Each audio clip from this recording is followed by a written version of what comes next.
ग़ज़वा उहद के नाजुक तरीन लम्हात और मुश्किल तरीन वक्त में अल्लाह ने गैब से अपनी मदद नाजिल फरमाई। हज़रत साद रज़ियल्लाहु अन्हु का बयान है कि मैंने रसूलुल्लाह सल्लल्लाहु अलैहि वसल्लम को उहद के रोज़ देखा कि आप अलैहिस्सलाम के साथ दो आदमी थे, सफ़ेद कपड़े पहने हुए। ये दोनों आप अलैहिस्सलाम की तरफ से इंतहाई ज़ोरदार लड़ाई लड़ रहे थे। मैंने इससे पहले और उसके बाद उन दोनों को कभी न देखा।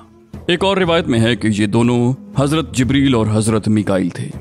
यह सारा हादसा चंद लम्हात के अंतर अंतर बिल्कुल अचानक और तेज रफ्तारी से पेश आया, वरना नबी सल्लल्लाहु अलैहि वसल्लम के मुंतखब सहाबा कराम जो लड़ाई के दौरान सफ़े अव्वल में थे, जंग की सूरत हाल बदलते ही या नबी की आवाज़ सुनते ही आप अलैहिस्सलाम की तरफ बेतहाशा दौड़ कर आए। मगर जब ये लोग पहुंचे तो रसूलुल्लाह सल्लल्लाहु अलैहि वसल्लम जख्मी हो चुके थे। 6 अंसारी शहीद हो चुके थे, 7वें जख्मी होकर गिर चुके थे और हजरत साद और हजरत तलहा जान तोड़कर मुदाफियत कर रहे थे। इन लोगों ने पहुंचते ही अपने जिस्मों और हथियारों से नबी अलैहिस्सलाम के गिर्द एक बाड़ तैयार कर दी और दुश्मन के ताबड़तोड़ हमले रोकने में इंतहाई बहादुरी से काम लिया। लड़ाई की सबसे आप अलैहिस्सलाम के पास पलट कर आने वाले सबसे पहले सहाबी आप अलैहिस्सलाम के यार गार हजरत अबू बकर सिद्दीक थे। इब्न हब्बान ने अपनी सही में हजरत आयशा से रिवायत की है कि अबू बकर रज़ियल्लाहु अन्हु ने फरमाया, उहद के दिन सारे लोग नबी अलैहिस्सलाम से पलट गए थे, यानी मुहाफिज़ीन के सिवा तमाम सहाबा आप अलैहिस्सलाम को आपकी क़यामगाह में छोड़कर लड़ाई के लिए अगली सफ़ों में चले गए थे। फिर घेराव के हादसे के बाद मैं पहला शख्स था जो नबी अलैहिस्सलाम की तरफ पलट कर आया। देखा तो आपके सामने एक आदमी था जो आप अलैहिस्सलाम की तरफ से लड़ रहा था और आपको बचा रहा था। मैंने जी ही जी में कहा, तुम तलहा हो, तुम पर मेरे माँ बाप फिदा हूँ, तुम तलहा हो, तुम पर मेरे माँ बाप फिदा हूँ। इतने में अबू उबैदा बिन जर्राह मेरे पास आ गए। वो इस तरह दौड़ रहे थे गोया चिड़िया उड़ रही है, यहाँ तक कि मुझसे आन मिले।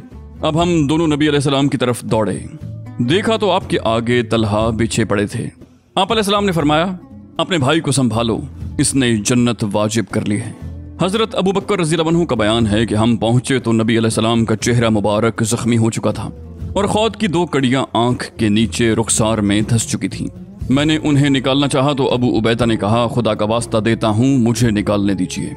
उसके बाद उन्होंने मुंह से एक कड़ी पकड़ी और आहिस्ता आहिस्ता निकालनी शुरू की ताकि रसूलुल्लाह को अजियत न पहुंचे, और बिलाखिर एक कड़ी अपने मुंह से खींच कर निकाल ली, लेकिन इस कोशिश में उनका एक निचला दांत गिर गया।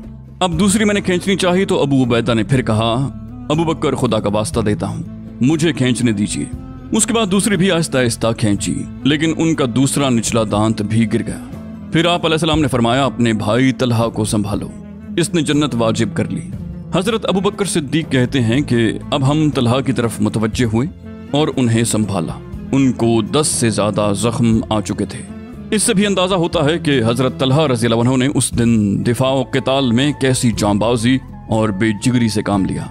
फिर इन्हीं नाजुक तरीन लम्हात के दौरान रसूलुल्लाह सल्लल्लाहु अलैहि वसल्लम के गिर्द जांबाज सहाबा की एक जमात आन पहुंची, जिनके नाम ये हैं, अबू दुजाना, मुसअब बिन उमैर, अली बिन अबी तालिब, सहल इब्न हनीफ, मालिक बिन सिनान, उम्मे अमारा नुसैबा, कतादा बिन नुमान, उमर बिन खत्ताब, हातिब बिन अबी बलता और अबू तलहा।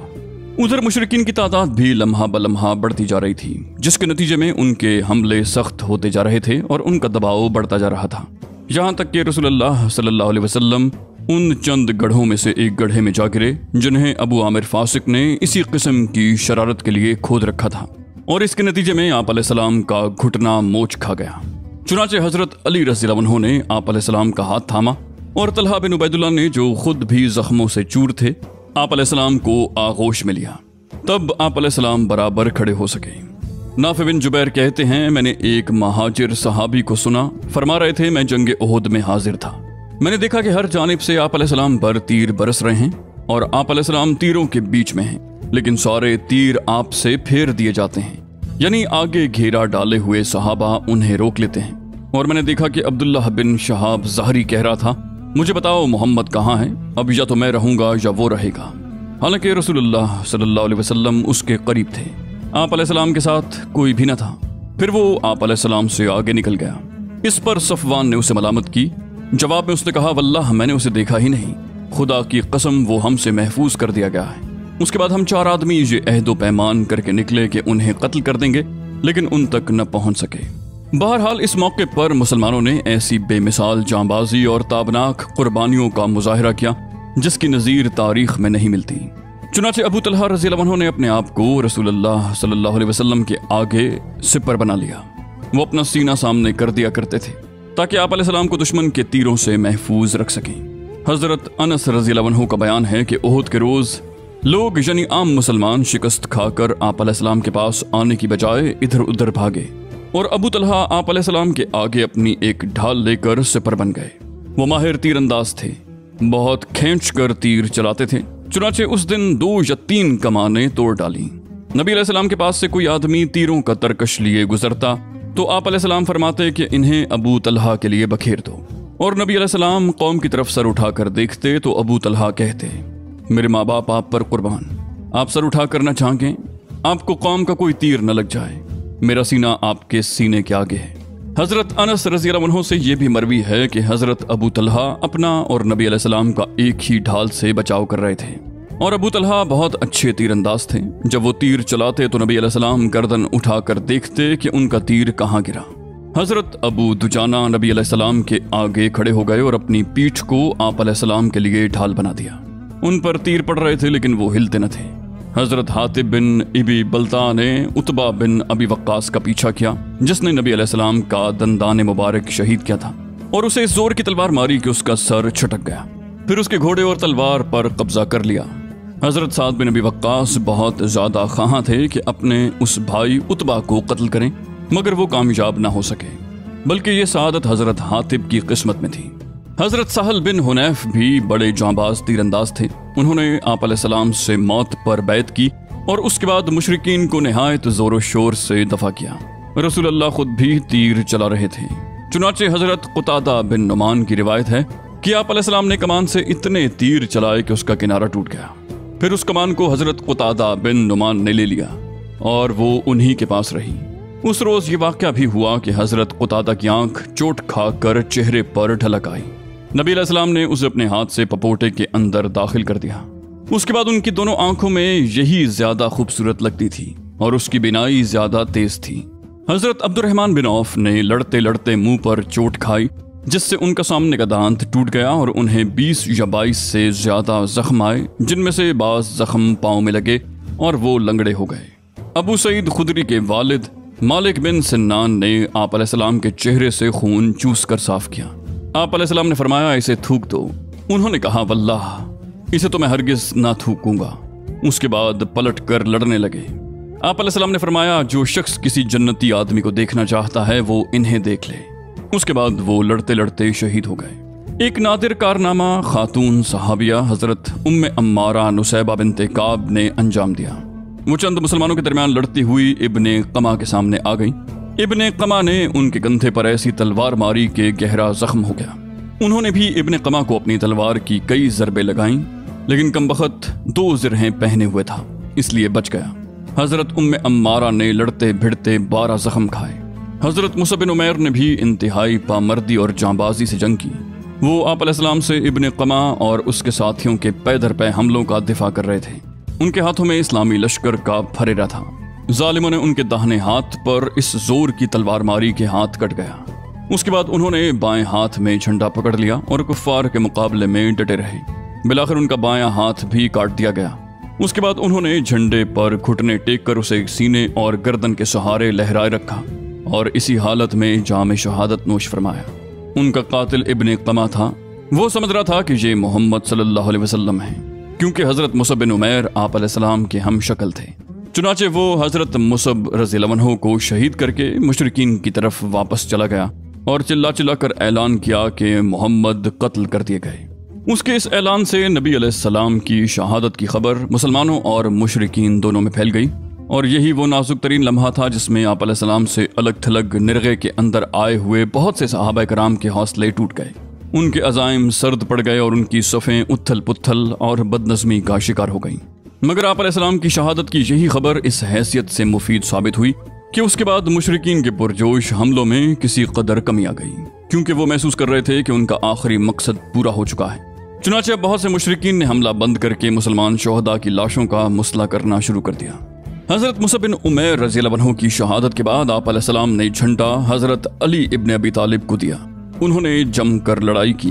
वहां पर मौजूद बाकी सहाबा कराम ने भी बेमिसल जांबाजी और सरफरोशी के साथ दिफा और हमला किया, जिससे बिलाखिर इस बात का इम्कान पैदा हो गया कि आप अलैहिस्सलाम मुशरिकीन की सफ़ें चीर कर नरगे में आए हुए सहाबा कराम की जानिब रास्ता बनाएं। चुनाचे आप अलैहिस्सलाम ने कदम आगे बढ़ाया और सहाबा कराम की जानिब तशरीफ लाए। सबसे पहले हजरत काब बिन मालिक ने आप अलैहिस्सलाम को पहचाना। खुशी से चीख पड़े, मुसलमानों खुश हो जाओ, ये हैं रसूल अल्लाह। आपने इशारा किया कि खामोश रहो ताकि मुशरिकीन को आपकी मौजूदगी और मकाम मौजूदगी का पता न लग सके, मगर उनकी आवाज़ मुसलमानों के कानों तक पहुंच चुकी थी। चुनाचे मुसलमान आपकी पनाह में आना शुरू हो गए और रफ्ता रफ्ता तकरीबन 30 सहाबा जमा हो गए। जब इतनी तादाद जमा हो गई तो आप अलैहिस्सलाम ने पहाड़ की घाटी यानी कैंप की तरफ हटना शुरू किया, मगर चूंकि इस वापसी के मानी ये थे कि मुशरिकीन ने मुसलमानों को नरगे में लेने की जो कार्रवाई की थी वो बेनतीजा रह जाए, इसलिए मुशरिकीन ने इस वापसी को नाकाम बनाने के लिए अपने ताबड़तोड़ हमले जारी रखे। मगर आप अलैहिस्सलाम ने इन हमलावरों का हुजूम चीर कर रास्ता बना ही लिया और शेरान इस्लाम की शजात और शहजोरी के सामने उनकी एक न चली। इसी असना में मुशरिकीन का एक अड़ियल शहसवार उस्मान बिन अब्दुल्लाह बिन मुगीरा ये कहते हुए आप अलैहिस्सलाम की जानिब बढ़ा कि या तो मैं रहूंगा या वो रहेगा।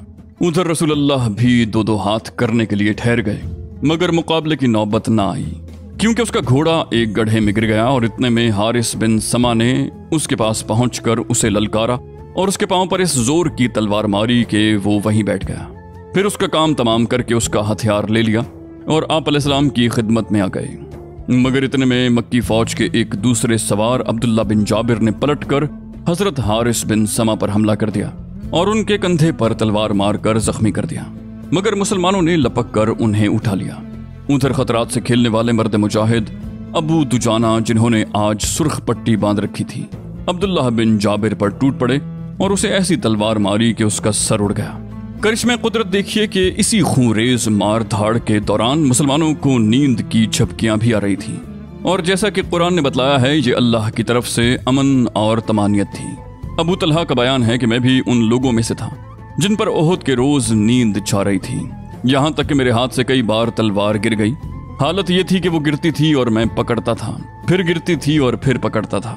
खुलासा ये कि इस तरह की जांबाजी और जांसुपारी के साथ ये दस्ता मुनज़्ज़म तौर से पीछे हटता हुआ पहाड़ की घाटी में वाक़े कैंप तक जा पहुंचा और बकिया लश्कर के लिए भी उस महफूज मकाम तक पहुंचने का रास्ता बना दिया। चुनाचे बाकी मांदा लश्कर भी अब आप अलैहिस्सलाम के पास आ गया और हजरत खालिद की फौजी अबकरियत आप अलैहिस्सलाम की फौजी अबकरियत के सामने नाकाम हो गई। इब्ने इसहाक का बयान है कि जब रसूलुल्लाह घाटी में तशरीफ ला चुके तो उबई बिन खलफ ये कहता हुआ आया कि मोहम्मद कहाँ है, या तो मैं रहूंगा या वो रहेगा। सहाबा ने कहा, या रसूलुल्लाह हम में से कोई उस पर हमला करे। आप अलैहिस्सलाम ने फरमाया, उसे आने दो। जब करीब आया तो रसूलुल्लाह ने हारिस बिन समा से एक छोटा सा नेज़ा लिया और लेने के बाद झटका दिया तो इस तरह लोग इधर उधर उड़ गए जैसे ऊंट अपने बदन को झटका देता है तो मक्खियां उड़ जाती हैं। उसके बाद आप अलैहिस्सलाम उसके सामने आ पहुंचे। उसकी खौद और जिर्रा के दरमियान हलक के पास थोड़ी सी जगह खुली दिखाई पड़ी। आपने उसी पर टिकाकर ऐसा नेज़ा मारा कि वो घोड़े से कई बार लुढ़क लुढ़क गया। जब कुरैश के पास गया, हालांकि गर्दन में कोई बड़ी खराश न थी, अलबत्ता खून बंद था और बहता न था, फिर भी कहने लगा, वल्लाह मुझे मोहम्मद ने कत्ल कर दिया। लोगों ने कहा, खुदा की कसम तुमने दिल छोड़ दिया है, वरना तुम्हें वल्लाह कोई खास चोट नहीं आई। उसने कहा, वो मक्के में मुझसे कह चुका था कि मैं तुम्हें कत्ल कर दूंगा, इसलिए खुदा की कसम अगर वो मुझ पर थूक देता तो भी मेरी जान चली जाती। बिलाखिर अल्लाह का ये दुश्मन मक्का वापस होते हुए मकाम सर्फ पहुंच कर मर गया। अबुल असवद ने हजरत उर्वा रज़ियल्लाहु अन्हु से रिवायत की है कि ये बैल की तरह आवाज निकालता था और कहता था, उस जात की कसम जिसके हाथ में मेरी जान है, जो तकलीफ मुझे है अगर वो ज़िलमजाज के सारे बाशिंदों को होती तो वो सब के सब मर जाते। पहाड़ की तरफ नबी अलैहिस्सलाम की वापसी के दौरान एक चट्टान आ गई। आप अलैहिस्सलाम ने उस पर चढ़ने की कोशिश की मगर चढ़ न सके, क्योंकि एक तो आपका बदन भारी हो चुका था, दूसरे आप अलैहिस्सलाम ने दोहरी ज़िर्रा पहन रखी थी और फिर आप अलैहिस्सलाम को सख्त चोटें भी आई थीं। लिहाजा हजरत तल्हा बिन उबैदुल्लाह नीचे बैठ गए और आप अलैहिस्सलाम को कंधों पर उठाकर खड़े हो गए। इस तरह आप अलैहिस्सलाम चट्टान पर पहुंच गए। आप अलैहिस्सलाम ने फरमाया, तल्हा ने जन्नत वाजिब कर ली। جب رسول اللہ گھاٹی کے اندر اپنی قیادت گاہ میں پہنچے تو مشرکین نے مسلمانوں کو ذکر پہنچانے کی آخری کوشش کی۔ ابن اسحاق کا بیان ہے کہ اس اثناء میں آپ علیہ السلام گھاٹی کے اندر تشریف فرما تھے۔ ابو سفیان اور خالد بن ولید کی قیادت میں مشرکین کا ایک دستہ چڑھ آیا۔ رسول اللہ نے دعا فرمائی کہ اے اللہ، یہ ہم سے اوپر نہ جانے پائے۔ پھر حضرت عمر بن خطاب اور مہاجرین کی ایک جماعت نے لڑ کر انہیں پہاڑ سے نیچے اترنے پر مجبور کر دیا۔ مغازی کا بیان ہے کہ مشرکین پہاڑ پر چڑھ آئے تو رسول اللہ نے حضرت سعد سے فرمایا، ان کے حوصلے پست کرو، یعنی انہیں پیچھے دھکیل دو۔ انہوں نے کہا کہ میں تنہا ان کے حوصلے کیسے پست کروں؟ اس پر آپ علیہ السلام نے 3 بار یہی بات دہرائی۔ بالآخر حضرت سعد نے اپنی ترکش سے ایک تیر نکالا اور ایک شخص کو مارا تو وہ وہیں ڈھیر ہو گیا۔ حضرت سعد کہتے ہیں کہ میں نے پھر وہی تیر لیا، اسے پہچانتا تھا، اور اس سے دوسرے کو مارا تو اس کا بھی کام تمام ہو گیا۔ اس کے بعد پھر تیر لیا، اسے پہچانتا تھا، اور اس سے ایک تیسرے کو مارا تو اس کی بھی جان جاتی رہی۔ اس کے بعد مشرکین نیچے اتر گئے۔ میں نے کہا یہ مبارک تیر ہے، پھر میں نے اسے اپنے ترکش میں رکھ لیا۔ یہ تیر زندگی بھر حضرت سعد رضی اللہ عنہ کے پاس رہا اور ان کے بعد ان کی اولاد کے پاس رہا۔ یہ آخری حملہ تھا جو مشرکین نے نبی علیہ السلام کے خلاف کیا تھا۔ چونکہ انہیں آپ علیہ السلام کے انجام کا صحیح علم نہ تھا، بلکہ آپ علیہ السلام کی شہادت کا تقریباً یقین تھا، اس لیے انہوں نے اپنے کیمپ کی طرف پلٹ کر مکہ واپسی کی تیاری شروع کر دی۔ کیونکہ مشرک مرد اور عورتیں مسلمان شہداء کے مسئلے میں مشغول تھیں، یعنی شہیدوں کی شرمگاہیں اور ناک کان وغیرہ کاٹ لیے، پیٹ چیر دیے۔ ہند بنت عتبہ نے حضرت حمزہ رضی اللہ عنہ کا کلیجہ چاک کر دیا اور منہ میں ڈال کر چبایا اور نگلنا چاہا، لیکن نگل نہ سکی تو تھوک دیا اور کٹے ہوئے کانوں اور ناکوں کا پازیب اور ہار بنایا۔